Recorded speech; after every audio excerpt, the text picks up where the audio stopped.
আমাদের মন মানসিকতা উদারতা আলহামদুলিল্লাহ অনেক আছে। হ্যাঁ, আমরা সালাত আদায় করি না, অথচ আমরা উদার মন মানসিকতার মানুষ। আমাদের এলাকায় একটা ভাই 4টা বোনকে বিয়ে দিয়ে 36 বছর বয়সে বিয়ে করে হাজার আছে কি নাই? আমাদের মন মানসিকতা অনেক ভালো। একটা ভাই 10 বছর থেকে বিদেশ করে 2 পোটলা জিনিস নিয়ে আসে বিদেশ থেকে, সব মানুষের জন্য, বোন, বোনের শাশুড়ি, ভাই, ভাইয়ের শাশুড়ি, কম্বল, এই সেই। এত উদার আমরা। আর এই মন মানসিকতা আমাদের প্রত্যেকের। এই জন্য আমি বলছি যে আপনারা আমার এলাকার মানুষ, একটা অপরাধ করিয়েন না, তাহলে আল্লাহর সাথে শিরক। আর আপনি মৃত্যুর পূর্বে আজকে থেকে জেনে নিতে হবে এটা কি, যেটা করাই যাবে না। একটু কৌতূহল তৈরি করুন নিজের ভিতরে। আমি অনুরোধ করে যাচ্ছি আপনাকে, আপনি জানা সম্পর্কে জানেন, জেনেও করেন। মদ সম্পর্কে জানেন, জেনেও করেন, জেনেও পান করেন। আপনি জুয়া সম্পর্কে জানেন, জেনেও খেলেন। আপনি হারাম সম্পর্কে জানেন, জেনেও এটা করেন। আপনি শুকর সম্পর্কে জানেন, তাই আপনি করেন না, কিন্তু আপনি মদ সম্পর্কে জানেন, কিন্তু আপনি করেন, কারণ এটা আপনার ভালো লাগে, খেলে নাকি দুঃখ বলে। তা আমি আপনাকে অনুরোধ করছি যে আপনি একটা অপরাধ সম্পর্কে জ্ঞান নেন। এই মানুষগুলো এখানে দাঁড়িয়ে কি বলে, কি এমন বলে যে আপনি এখানে আসবেন না, আপনি রাগ করেন যে না ওরা ইহুদির দালাল, ওরা কেন, কি বলে সে? বলেন সে কি বলে? বলেন সে তার কোন কথায় আপনাকে বলেনি যে তোমার ঘরের কোরআনটা খুলে দেখো আছে কিনা, তুমি পড়ে দেখো, তুমি অনুবাদ করে দেখো তো কি অনুবাদ হয়? এই মিম্বার কোন খতিব এটা বলে না আপনাকে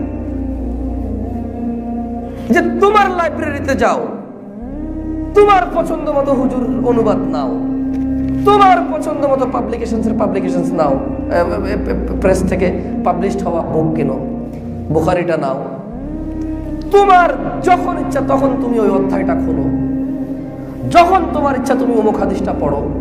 তুমি একটু পড়ে বলো তো এখানে কি লেখা আছে? কোন খতিব এখানে বলে না?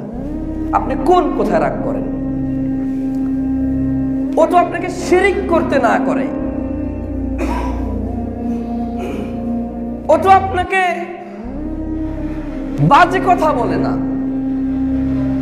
ও আপনাকে বিদআত করতে না বলে। আপনি খেপতেছেন কেন ভাই? আপনি এত উদার মনের মানুষ যে নিজের জীবন নষ্ট করে দিলেন পুরো ফ্যামিলির জন্য। আজকে ছোট ভাই ডাক্তার, এর বড়টা ব্যবসায়ী। আপনি ঠিকই বিদেশ থেকে 40-45 বছর বয়সে আসছেন, টাকা পয়সা তেমন কিছু নেই, একটা ঘর করার পরে কিছুই নেই। ছোট ভাই আপনার টাকায় ডাক্তার হয়েছে, ছোট ভাই আপনার টাকায় ব্যবসায়ী হয়েছে। আপনি যখন ইনকাম করছেন সব টাকা ঘরে লাগছে, ছোট ভাই, বড় ভাই, ছোট বোন, বড় বোন সবার লাগছে। কিন্তু ছোট ভাই যখন ব্যবসায়ী হয়েছে, ছোট ভাইয়ের টাকা দিয়ে ছোট ভাই শুধু নিজের জন্য জমি কিনে আপনি পান 9 ভাগ। আপনি তো এত উদার, কিন্তু আপনি কারো কাছে কোনোদিন বলেননি এটা। হালকা মনে দুঃখ কষ্ট আছে, মন ভার করে থাকেন আপনি। আপনি এত উদার মনের মানুষ হয়ে কেন আল্লাহর সাথে অপরাধের ব্যাপারে আপনি বখিল হয়ে যান কেন? আল্লাহ সম্পর্কে জানার ক্ষেত্রে, রাসূল সম্পর্কে জানার ক্ষেত্রে আপনি কেন কৃপণ হয়ে যান? কোথায় যায় আপনার উদারতা? কোথায় যায় আপনার সৎ সাহস? কেন আপনি রাগ করেন? কেউ যদি আপনাকে বলে নামাজ পড়া হারাম, আপনার উচিত তাকে জিজ্ঞেস করা কেন হারাম। সে যদি বলে যে এই কারণে হারাম, আপনি দেখবেন যে এই কারণটা ভ্যালিড কিনা, কারণটা সঠিক কিনা। যেমন আমরা বলি আমানতু বিল্লাহ, ঈমান আনছি কার উপর? ওয়া মালাইকা, কার উপর? আমানতু বিল্লাহি ওয়া মালাইকাতিহি ওয়া কুতুবি, আল্লাহর কিতাবের প্রতি ঈমান এনেছি। কিসের প্রতি? কিসের প্রতি? তো লোকটা যদি বলে, আমি একটা উদাহরণ দিচ্ছি, যে ফজরের নামাজ 2 রাকাত না 3 রাকাত, সে যদি কোরআনের কথা বলে, আমি এটা কেন বলছি, রিজন আছে। 3 রাকাত ফজরের নামাজ কেউ আগে শুনছেন? আমাদের বর্তমান সমাজে বহু এমন জিনিস আছে যেটা ফজরের নামাজ কি 2 রাকাত না 3 রাকাত? কয় রাকাত? কিন্তু বহু এমন জিনিস আছে যেটা 3 রাকাত বলে চলে আসছে, 2 রাকাত সঠিকটা বললে বলে যে নতুন শুনি নেই আগে। তো এই জন্য এভাবে উদাহরণটা দিচ্ছি, উল্টাভাবে নিয়েন না। তো সে যদি কিতাবুল্লাহ থেকে দেখায়, আপনি তো বলেছেন যে ওয়া কুতুবি, আল্লাহর কিতাবের প্রতি কি আনছেন, তাহলে কি আপত্তি থাকার কথা? তো আপনাকে যদি কেউ বলে যে আপনি যে আমলটা করছেন সে আমলটা হাদিসে নাই, কিসে নাই? আপনি রাগ কেন করেন? আপনার প্রথম কাজ হচ্ছে তাকে দেখিয়ে দেওয়া, এই দেখো হাদিস। এবার সে যদি আপনাকে বলে দেখো এটা দুর্বল হাদিস, আপনি কেন বলবেন যে হাদিস তো হাদিসে দুর্বল আর সবল কি? বলিয়েন না, আপনি বলেন যে এটা দুর্বল কেন। সে যদি আপনাকে বলে যে দেখো এই হাদিসটা যদি সঠিক হয়, এই বুখারী, মুসলিম, তিরমিজি, আবু দাউদ, মুসনাদ আহমেদ, বাইহাকি, এই দেখো মুয়াত্তা মালিক, এখানে প্রায় 4-5টা হাদিসের বিরুদ্ধে এই হাদিসটা।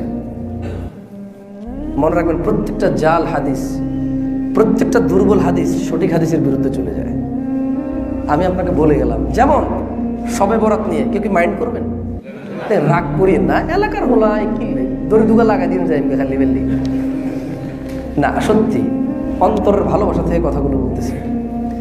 একটা জাল জিনিস, একটা দুর্বল জিনিস সঠিক কয়েকটা জিনিসের বিরুদ্ধে চলে যায়। যেমন প্রচলিত কথা হচ্ছে শবে বরাতের রাতে আল্লাহ কোথায় নেমে আসে? কোন রাতে নেমে আসে? শবে বরাতের। কিন্তু অনেকগুলো হাদিস পাওয়া যায় আল্লাহ প্রতি রাতে প্রথম আকাশে আসে। তো এই হাদিসটা যখন সঠিক হয় তখন ওই হাদিস সবগুলো বাদ হয়ে যায়। বছরের 365 দিন আপনি অস্বীকার করলেন আল্লাহর নেমে আসা, একদিনকে গ্রহণ করে। আমি কি বুঝাইতে পারছি ব্যাপারটা? প্রবলেমটা কোথায়? আর রাগ করিয়েন না। আপনি লম্বা তাল গাছের টুপি পরবেন, পরেন। নীল টুপি পরবেন, পরেন। লাল পাঞ্জাবি গায়ে দিবেন, পরেন। ওয়াল্লাহি টুপি পাঞ্জাবি যে কোনো কালারের হইতে পারে, যে কয়টা কোনা বাইর করার করতে পারেন।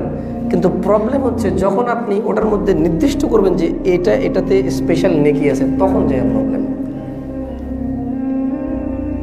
আপনারা গ্রামের মানুষ, আমিও গ্রামের পোলা, অনেক ঝগড়া করছেন বিদাতের নামে, আজ পর্যন্ত বুঝতে পারেন না বিদাত কি। বিদাতের সিম্পল একটা জিনিস আপনাকে আমি একটু বুঝাই, কেমনে যে বুঝাই এমন করে। এটা হলো কোটি, এটা কি? আচ্ছা, এটাকে এখন বিদাত বানানো যাবে। আমি কি বানায় দেখাবো বিদাত? এটাকে বিদাত বানায় দেখাবো? বিদাত বানায় দেখাচ্ছি।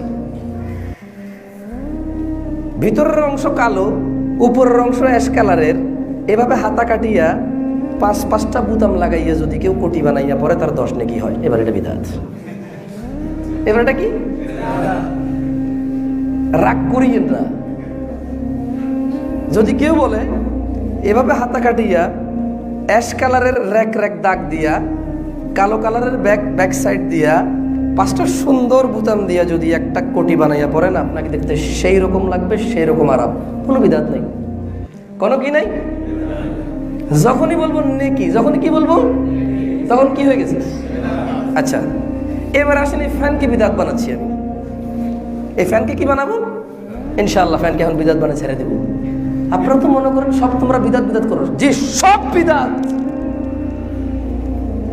যদি আপনি বানান তাইলে কোনো কিছু বিদাত না, যদি আপনি এটা থেকে মুক্ত থাকেন।